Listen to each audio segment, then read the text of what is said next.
Disney as a whole is made up of some of our favorite franchises, from classic cartoons to modern blockbusters. As a result, in 2022, it made enough to potentially buy 82 billion $1 tacos. That's 10 $1 tacos for every single person on this planet. That is absolutely insane to think about. Given that, it's no surprise that they meticulously put together the most profitable business decisions to get the absolute maximum value out of something. But what happens when that something is a living, breathing person? No, a living, breathing child. It's no secret that manufacturing child stars is a part of Disney's business, and they're very good at it. On the all-new Mickey Mouse Club variety show, many big names got their first big break here all at once under the Disney Channel umbrella. Although, it wasn't until after they had left that Disney started to really capitalize on what they'll get. They set out to discover young talent and, like Play-Doh, mold them into whatever they need them to be, putting them in smaller roles to see how they do to build them up from there. The most successful ones land a leading spot in their own show and movie, often marketed alongside a blossoming music career. That's the Disney formula anyway. There's a name for when the child stars themselves tend to crash and burn after their adolescent fame: the Child-To-Trainwreck Pipeline. Compared to their adult counterparts, child actors go through a lot of the same motions of the industry. For example, many kids and their families also move to LA in hopes of being discovered. Now, it's easy to think here that the parents of these children have the worst, evil, most selfish intentions, that they're willing to feed their own flesh and blood to the entertainment industry on the prospects of getting rich, no matter what the child goes through. While there are people like that, and that's a whole problem in of itself, the vast majority of parents do this because they genuinely believe their child is talented enough, and the kids themselves are passionate about it. They have fun doing it and want to get better at it. On the surface, the notion of a child taking acting classes is no different than one that's in a sports team. However, a lot of parents don't really know the full extent of what they're getting into. They don't fully understand how to navigate the psychological, logistical, and financial ins and out of every aspect of the industry. On top of that, there's the amount of work and commitment alongside opening themselves up to public opinion. As a result, most children tend to have a difficult time. Once they're really in the midst of it all, they'll be in the middle of back-to-back work, auditioning, recording, training, with little time for breaks, much less to just be a kid. It's incredibly easy to let their schooling slip, falling behind during crucial brain development ages, and all that early physical and mental stress will come back to bite them later as they grow older. That's without mentioning the strain that kind of environment puts the whole entire family on. The parents have to keep up with what's needed while still being there for their kid. Plus, anything remotely negative that they or any other family member does has the potential to jeopardize the child's career through bad press. Going back to what I mentioned before, that there are those in the industry that don't exactly have the most pure of intentions, who see these kids as absolutely nothing more than cash cows, or rather, cash calves. In terms of labor protections, there are laws such as Coogan's Law in place across the country. Coogan's Law, the first of its kind, was specifically enacted in 1939 after famous child actor Jackie Coogan turned 18 and found out that his parents had already spent the $4 million he had earned. Adjusted for inflation, that's more than $73.5 million in today's money. After that, child actors had a portion of their earnings protected in a bank account that they can access once they become adults. Laws like these attempt to protect minors from being exploited by parents, guardians, or their teams. They also add other requirements, such as having a studio teacher present to provide schooling, on-set welfare, and determining how many daily hours the child could work on set. Unfortunately, this isn't a perfect system. There's lots of loopholes that anyone involved could go through. Those hired to regulate aren't always the most qualified, and there are a bunch of other unethical practices all around. Also, only 2/3 of states have these sorts of legal protections, and only 5 have Coogan laws. So bragging rights to you down in the comments if one of these is your state. Illinois gang, where you at? And while you're at it, if you're enjoying this, please consider subscribing. It really does help a lot. Thanks, appreciate it. But to summarize so far, child actors have to go through all the hardships that the pursuit of acting entails, while at the same time growing up in a system that conditionally protects them. And then we're shocked when they so frequently get lined up for mugshots. This by no means is a Disney-specific trend. However, when it comes to the mouse, expectations are high because of how they run things. Let's take a look at all of that in a personal scenario as if you, esteemed viewer, were going through that process in the mid-2000s. So, you're a little kid again. Congrats, your bones don't hurt anymore and you have no idea what a tax is. But you're about to go through a system that's supposed to shape you into a perfect, wholesome, advertiser-friendly, marketable brand. That's not an easy task, and it all starts with a grueling casting process. So much is riding on finding the ideal fit for these top roles. While normal auditions in the business are competitive enough, Disney's are intense and cutthroat. At an audition, you act your heart out in a bright white room in front of stone-faced strangers recording you and taking notes. You're plainly thanked and let out of the room. Was that enough? Did you do everything right? Did they like you? Too bad, you don't have time to think about that. You gotta get to the other side of town because you have another audition. For it, you'll have to do a whole 180 on your little tiny brain's emotions to get into character. But on the way, something magical happens. A singing bird comes along to drop you a letter from Mickey Mouse himself. You got the part, kid. Now, before you get all excited, it's important to remember that you can't afford to mess this up now. You better be on your best behavior because absolutely everyone's replaceable, and the person behind you would kill to take your spot. So just do everything that the contract tells you to do. As Christy Carlson Romano of Even Stevens fame stated, when you sign off on your initial contract, you aren't allowed to do anything that makes you uninsurable. So stuff that kids might enjoy like rollerblading, tennis, running, or even team sports. All of that stuff, you could just forget it. But don't worry, Disney's only doing this because they're looking out for you. They just want you to be safe. Because they're going to invest a lot of time, energy, and money into you. So after being in a few minor roles to get data on how much the audiences like you, I mean, so that you get to know the Disney family. Yeah, let's go with that. Great news, everyone loves you. Everyone who matters, at least. So now it's time for your moment to shine. Let's see, what do you want to go with first? Your own movie or your own TV series?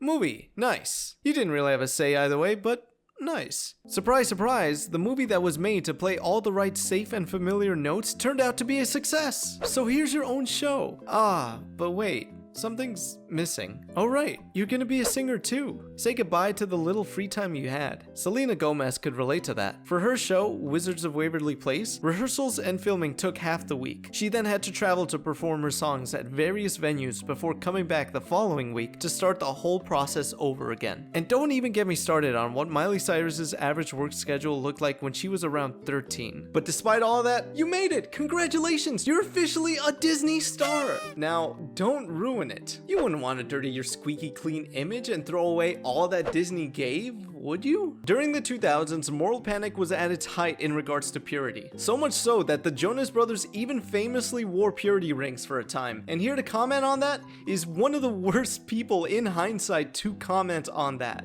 I'm beginning to wonder, are the Jonas Brothers quite what they seem? Because if they were, how come I've got this little ring now? I mean, initially he was a little bit reluctant, but eventually he sort of saw that it was for the best. And let me tell you, it was an enjoyable and pleasant experience, and I wish the rest of the Jonas Brothers the best of luck, because over the course of the evening, I want a collection of these bloody things. Now. Yeah. So, as a young teenager that's doing interviews, don't be surprised if they ask you if you're wearing a purity ring. Just smile and nod and tell them you don't even believe in premarital handholding. Now, say something happened. I'm not gonna say what, but you may or may not have done something that didn't live up to Disney standards. But you know what? It's fine. You're gonna apologize to the public, and the powers that be will try to cover it up as much as possible, but we'll get to all that stuff later. With all of this stress, you and your fellow Disney stars never got to really experience a healthy, normal childhood. You're under constant pressure to keep going, to be the best, to be perfect. That's a difficult thing to even ask an adult. So you, as a child with a still developing brain, might be tempted to deal with that in not the healthiest of manners. Drugs and alcohol are the most common coping mechanisms in show business, after all. You've seen others doing it, so why shouldn't you too? You're finally 18. Happy birthday, by the way. That means you're an adult and can do whatever you want. No one can control you anymore. No one can make you do anything you don't want to do. You can make your own choices. And now, your time with Disney is over. Just like that. You're too old and out of control, and the company wants to invest more into your replacements. So you're thrown back into the acting world, but everything's different. Audition after audition, you're not taken seriously. You're just seen as that Disney kid. But that can't be right. You're not a kid anymore. You just turned 25. Happy birthday again, by the way. And then It happens. You're on a website and see spam pop-ups. You go over to remove them, but you stop in your tracks when you see your young, smiling face looking back at you. Before you know it, your mugshot is on TMZ the next morning. When stuff like this happens, when stars go downhill, it's incredibly easy to talk about them as if it's entirely their fault. They've gone bad, crazy, off the deep end. They got everything handed to them on a silver platter and they still ended up broken. They get built up from such a young age only for us to then tear them back down. An all too common phenomena. And I know this might not be the easiest thing to sympathize with. Because of their early work, a lot of these people are millionaires, or at least well off enough to still continue acting. This is while the rest of us are getting yelled at by Karens or writing desks at jobs we absolutely despise. They're rich and famous and don't have to worry about missing rent.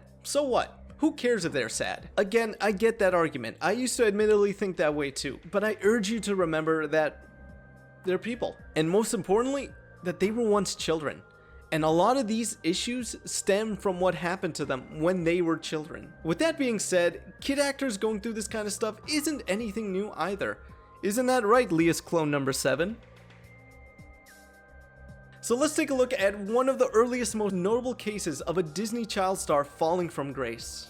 In early spring of 1968, a male body was found by some kids in an abandoned New York City apartment building. The body had no form of identification and it went unclaimed. No next of kin were found. They were buried in a mass unmarked grave in Bronx's Hart Island. The body wasn't always nameless though. In fact, they had one of the most recognizable names and voices in Hollywood for a time. Buried somewhere on this island was... Watch me now. Here I go. It's easier than pie. Bobby Driscoll, dubbed a wonder child, was a Disney sensation. Although he came from very humble beginnings, he wasn't even trying to be an actor when he was discovered as a 5-year-old. Bobby just went to get a haircut when a barber, whose son was an actor, saw the potential and invited him and his family to get in touch with their agent. After appearing in a couple of films, he got the attention of Walt Disney himself. Bobby then became the first male actor to get a contract with Disney, going on to star in the movie Song of the South, but we could just forget about that part. He was a kid. He didn't know any better. His performances were so celebrated that he would later go on to even win an Oscar at age 12. But I want to thank everybody that had to do with me getting this award. And I want to thank God for giving me such a wonderful mother and father. Thank you. As Mark Elliott, a Hollywood biographer, put it, Bobby was Disney's live-action Mickey Mouse. That all led up to when he was 16 and became the voice of Peter Pan. The movie was a huge success, but that's when everything started to really go wrong for Bobby. He was 16 and had grown out of his boyish looks as puberty set in. His face became a normal teenage face, acne and all. To the public at the time, this was the reason given for why Bobby and Disney would go their separate ways. His contract expired without being extended again. However, there were more powerful forces at play here. RKO Pictures, the film production company that Bobby worked under, was going through new ownership after producer Howard Hughes bought his way in. He already absolutely hated Bobby Driscoll. He hated all the Hollywood kids because they were precocious, weren't real, and were incredibly annoying. He even previously delayed The Window, one of Bobby's earlier movies years prior, simply because of how he felt about Bobby and because he didn't think the project had much promise. It was actually a big hit, with the New York Times even crediting the film's success to Bobby's performance. But still,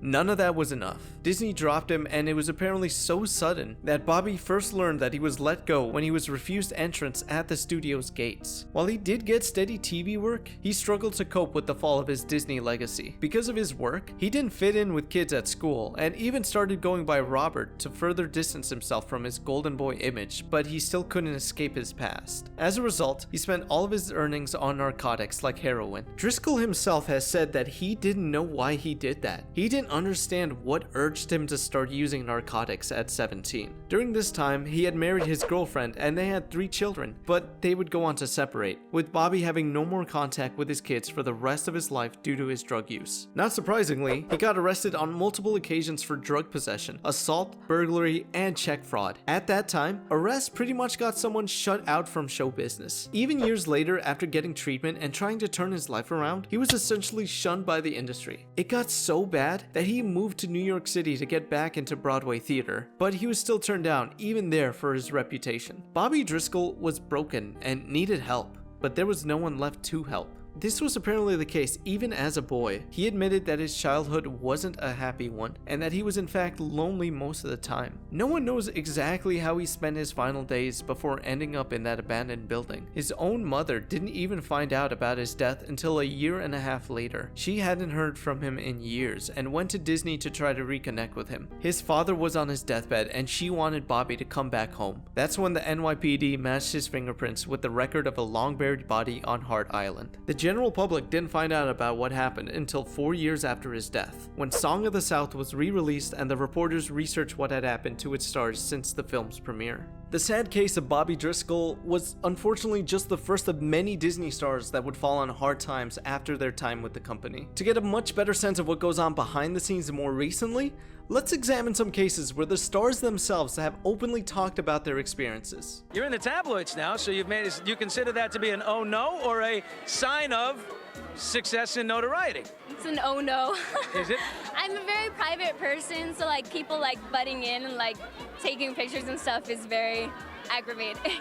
Vanessa Hudgens was beloved at Disney. She got her big break on High School Musical as Gabriella, the sweet nerdy girl that falls in love with the captain of the basketball team. She was who the audience cheered for. The first movie was a big success, so obviously Disney would invest in a sequel. On its release night in 2007, High School Musical 2 was watched by over 17.2 million people in the US. That made it the most watched Disney Channel original movie ever. Unfortunately, it was only a month later that Hudgens' career was put at risk. She was 18 and private nude photos of her were leaked to the public by hackers. It became a huge scandal both publicly and internally. She was reportedly at the Disney offices for a whole entire day as they tried to figure out what the damage control plan is and how to keep her on lockdown. During this, parents were absolutely outraged and wanted Disney to get rid of her. They called her damaged because she had lost her image as a wonderful, pure, innocent person. There were strong rumors that Hudgens would be replaced in the third High School Musical movie and that her time at Disney was officially over. Not long after the leak, Hudgens put out a statement. "I want to apologize to my fans, whose support and trust means the world to me. I am embarrassed over this situation and regret having ever taken these photos. I am thankful for the support of my family and friends." That's right. She apologized for the leak, for taking those pictures in the first place, because that's what people were upset about. Addressing the rumors that Disney is firing her, a Disney representative stated that Vanessa has apologized for what was obviously a lapse in judgment. "We hope she's learned a valuable lesson." Soon after the leak, she was snapped by paparazzi after attending church. Although not proven, it's widely believed that she was urged by Disney executives to do this so the media could see her further attempting to atone for her sinful act. Although the hacker was eventually caught, at the time, no one really cared about that. It barely made it onto the news. Well, now we've got the Hannah Montana star and her dad, Billy, opening up about High School Musical star Vanessa Hudgens' naked picture scandal. But the thing is mistakes happen, and I'm really just happy that I can be there for her as a friend, because that's what she needs more than anything. She's a human being, you know, people are going to make mistakes, and when you make one, you just got to readjust and regroup and go back with life. The damage had already been done. Rather than being seen as a young victim that's had their privacy breached, she essentially took all the blame. Instead of getting the right kind of support, she got shamed and her name was dragged through the mud. As she put it years later, looking back on it all, it was traumatizing and really f***ed up. As we'll discuss more later, there's a pattern with Disney and giving into Puritan heat when it comes to their stars. That did not go away anytime soon, because in 2011, Shake It Up co-star Bella Thorne, who was 14 at the time, was almost fired over a beach bikini picture. They said, "You're lucky that Bella has such a fan base that we can't afford to fire her at this moment in time, but if she does one more other thing, we will." They even told her that the next time she went to a beach to wear more modest clothing like boy shorts and a loose t-shirt. Given how much influence Disney has, and that they essentially gave their stars the spotlight they stand on, Disney can just as easily take that away at any moment. So it's in the talent's best interest to just nod and go along with whatever Disney says. Take for instance, the Jonas Brothers. After they were dropped by Columbia Records, Disney's Hollywood Records quickly took them in, as they had big plans for the siblings. They produced songs for various Disney media, and their first album with the company debuted at number 5 on the US Billboard 200 chart. Disney wanted them to have more of a presence in the public eye, so they had them perform at various notable stages. Then, it was time for worlds to meet as they made their Disney Channel debut via a Hannah Montana episode. But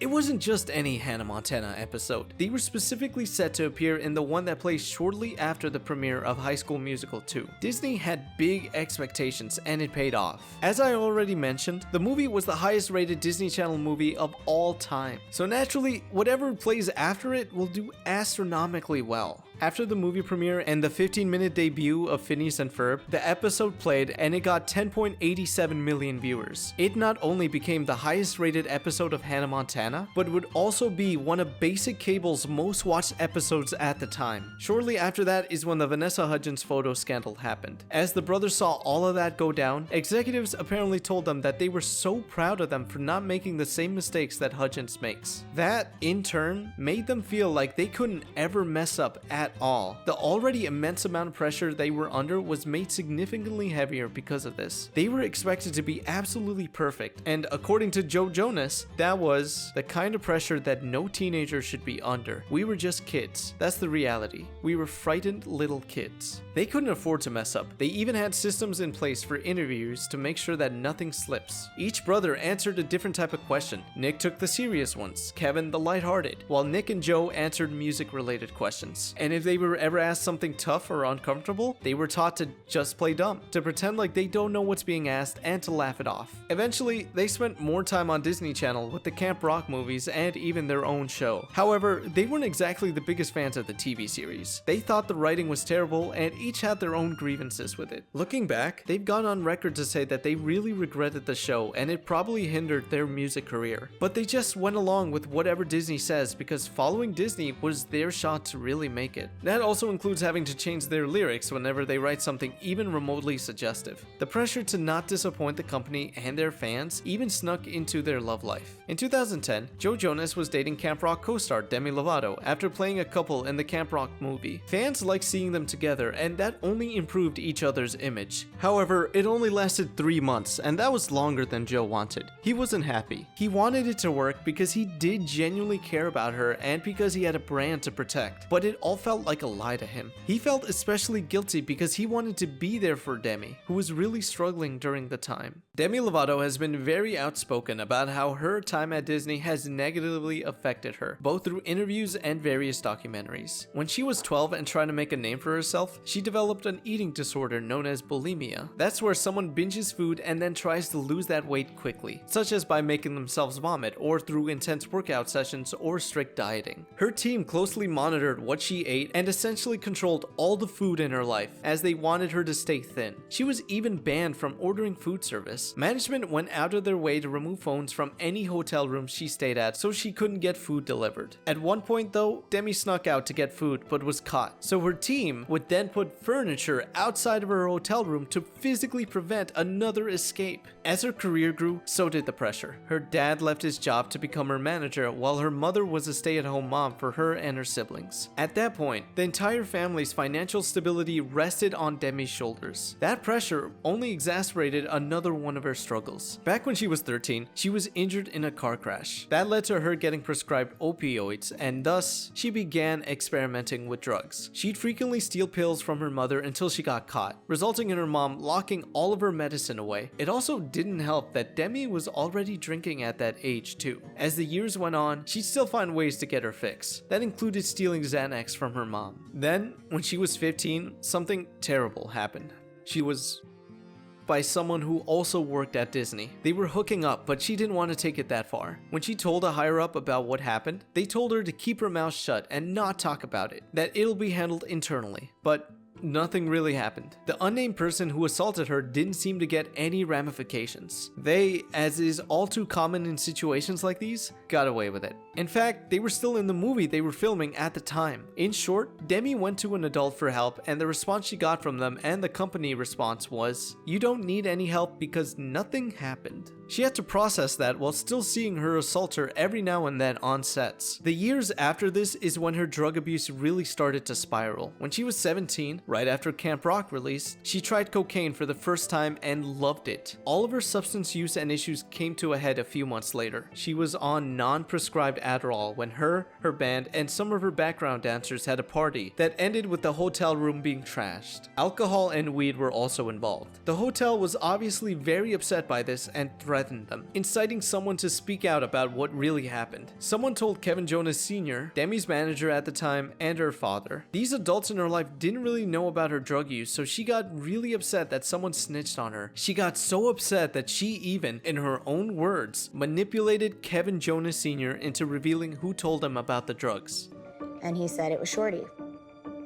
Shorty and I had been really close through Camp Rock and Camp Rock 2. When he said Shorty, I remember thinking, I'm about to beat this up. When she got on their plane, she walked furiously straight towards her and punched her in the face. While everyone else was freaking out about what just happened, Demi texted her mom, "I'm sorry," and just went to sleep for the rest of the day. She entered rehab for the first time not long after this incident. It was then where she had to make a choice. She could either start talking about her struggles, or she could stay quiet and continue at Disney. She couldn't do both. Her public image would be tainted by Disney standards, and her career there would be over. So she ultimately decided to open up and use her voice to help others. Although she's departed from the company, the ripples of her young life there still had lasting effects. She's been in and out of rehab, once even after overdosing. But still, throughout the years, she stayed vocal to let others in similar positions know that they're not alone. And last but not least, we have... Hey, what's up? I'm Miley Cyrus from Hannah, Montana.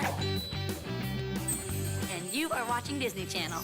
She was, at one time, almost literally the poster child for Disney Channel. A global sensation that even toured as Hannah Montana, her on-screen character. Much like in the show, Miley had to also ironically juggle her music career with her normal life. But her actual normal life is a very different, intense kind of normal. One where she worked 12-hour days. And it would often start with her drinking lots and lots of coffee every morning. If you need to be reminded, here's the schedule I showed earlier of when she was just 13. The hustle and bustle of the entertainment industry was her life. It's how she grew up. Miley has even said that she learned what a girl is supposed to be from being on the show, and that messed with her a lot. She was dolled up and made perfect for the cameras and crowds every single day, so she got body dysmorphia when all of that stopped. The Hannah Montana franchise ended up being a multi-billion-dollar franchise, one of Disney's most profitable. In fact, in 2008 alone, Disney made $1 billion just out of merch. Not from TV advertiser revenue or album sales, but just solely from merchandise. This was while Miley and her castmates were paid a mere fraction of that. It's no surprise because, despite being the lead, Disney was exploiting her from the start. As she revealed in an interview, at one point, she was probably the least paid person on the main cast because neither her or her family knew any better. They didn't really understand how to negotiate as they weren't familiar with the TV industry. This was her first big role and they didn't know how to negotiate a salary. Eventually, her mom saw how often the industry would have wanted to take advantage of Miley, so she hired smarter people to give her those protections. But no one could protect her from all the stress and pressure she was under. Fast forward to 2008 when Miley was 15. She had posed for Vanity Fair and the picture on the cover led to her really feeling the ire of the company and the public for the first time. She posed backless. But to many parents, she might as well have been on the cover of Playboy. They were concerned because very young girls looked up to her as a role model. Online commenters even joked about burning the piles of Hannah Montana merchandise in their homes. Giving into public opinion, Disney put out a statement. Unfortunately, as the article suggests, a situation was created to deliberately manipulate a 15-year-old in order to sell magazines. As for Miley, she genuinely thought it was an artistic photograph, but she still had to apologize for the incident and for letting her fans down. Gary Marsh, president of entertainment for Disney Channel worldwide at the time, stated that for Miley Cyrus to be a good girl is now a business decision for her. Parents have invested in her a godliness. If she violates that trust, she won't get it back. 10 years later, Miley would then tweet this out. This incident was just the first of many where Miley was seemingly shredding her Disney image. This came to a head a month before the premiere of the final season of Hannah Montana. She released her second album not affiliated with her on-screen persona, which had a much different tone than her first one 2 years prior. She's darker, edgier, and more defiant. A polar opposite of the bright preppiness of her show. Disney wasn't exactly happy with this. According to Jose Mendoza, a former Radio Disney assistant at the time, the next day after this album dropped, Disney made them pull everything Miley Cyrus related. They couldn't play any of her songs, past or present, and weren't even allowed to mention her. This was most likely to distance themselves from her until new music from the show's final season would come out. As we've gone through these cases, it's evidently clear that Disney has demonstrated a pattern of exploitation with little to no regard for the physical and mental well-being of their young talent. And we haven't even talked about the lack of oversight in protecting children from those with ill intentions. This kind of entertainment industry geared towards a younger audience tends to also attract the worst kind of people. That's just a whole other problem that also extends to other Disney properties, such as their amusement parks and cruises. But going back to focusing on Disney Channel, for all their stars do for them, for all the money they get out of their performances, Disney tends to see them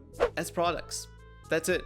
Nothing more. They take the reins on projects without really considering the creative input from those that have invested their lives into them. Take for example, the Sprouse twins. Two actors who seemingly escaped the Disney machine unscathed. They've actually talked about their healthier exit and have spoken out for awareness of what the working conditions were like, mostly in regards to what their female co-workers and other young girls that worked on the network went through. That includes some lines I read from Cole Sprouse that sort of inspired this whole entire video. When we talk about child stars going nuts, what we're not actually talking about is how fame is a trauma. So I'm violently defensive against people who mock some of the young women who were on the channel when I was younger, because I don't feel like it adequately comprehends the humanity of that experience and what it takes to recover. When they turned 18, they had an idea for a continuation of the Sweet Life of Zack and Cody franchise. It focused on this new kid while Zack and Cody make appearances every now and then to guide them, almost as if they were the older siblings in the show. This would have ensured that the real-life twins could go off to college while still supporting the Sweet Life cast and crew that's become like family to them. But when they pitched this idea to Disney, they were flat out rejected. They weren't willing to work creatively with the twins, despite them dedicating 6 years of their lives to the show. That's when they decided to just leave the company behind.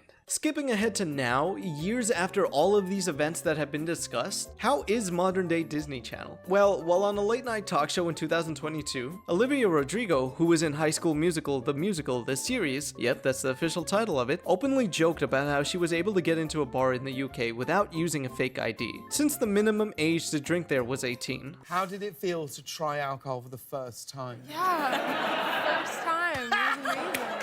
Back in the day, the media would have absolutely eviscerated her. Tabloids would have deemed her impure. Disney would have forced an apology and some sort of regretful statement, if not dropping her altogether. However, none of that happened. The fact that she was able to so openly joke about underage drinking indicates a massive tonal shift at Disney. At least current stars seem to be less controlled than their predecessors.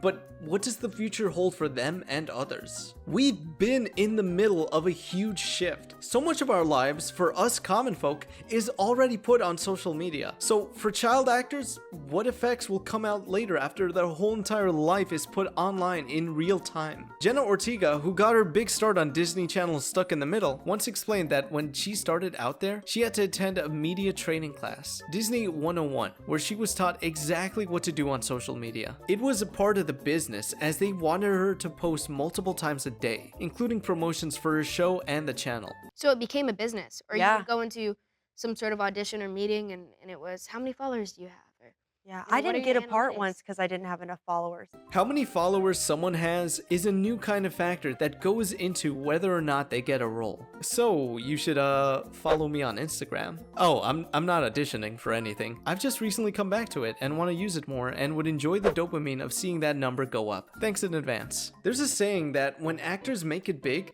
they've sold their souls to the devil to get there. So working on that notion, it seems that child actors here have their souls sold off to the mouse. For our entertainment, they suffer silently until they can't hold it anymore. This doesn't need to be the case. There has to be change. Allison Stoner of Camp Rock fame highlighted this when they spoke out about their experience in a People magazine op-ed. Allison and their family were suffering as a result of the industry. At one point, they were 20 pounds underweight and had various health problems as a result. When they finally checked checked into rehab, it was against Allison's team's wishes because they believed it would hurt their career. Then, when they were on bed rest, they still got sent auditions to go through while recovering. That's when Allison decided that there really needs to be a change. It's also worth noting that there was some sort of incident that happened on Camp Rock that Allison has kept secret all this time, either by choice or, most likely, by NDA. But after going through therapy and finding themselves, Allison has been trying to help others by starting a company called Movement Genius. Its aim is to help young people improve their mental and emotional well-being. That's what's really important here. That's how we can protect the current and upcoming generations of child actors overall. We listen to the voices of those that have gone through this to better understand how to address it. There have to be guardrails in place to prevent abuse in all forms from happening and holding the perpetrators accountable when it unfortunately does. This could be in the form of qualified mental health professionals on sets, where they monitor working conditions and handle the aftermath of emotional performances. There could be mandatory industry media literacy courses for guardians and child performer representatives so they get a better idea of what they're getting into, to make clear what's healthy, what's ethically moral in the business, and what's not. It'd also be better for children to see more real kids on screen, not a facade of a manufactured perfect person. If all that happens, child actors are much less likely to cope with more destructive memes, thus preventing more mugshots of what were previously innocent smiles.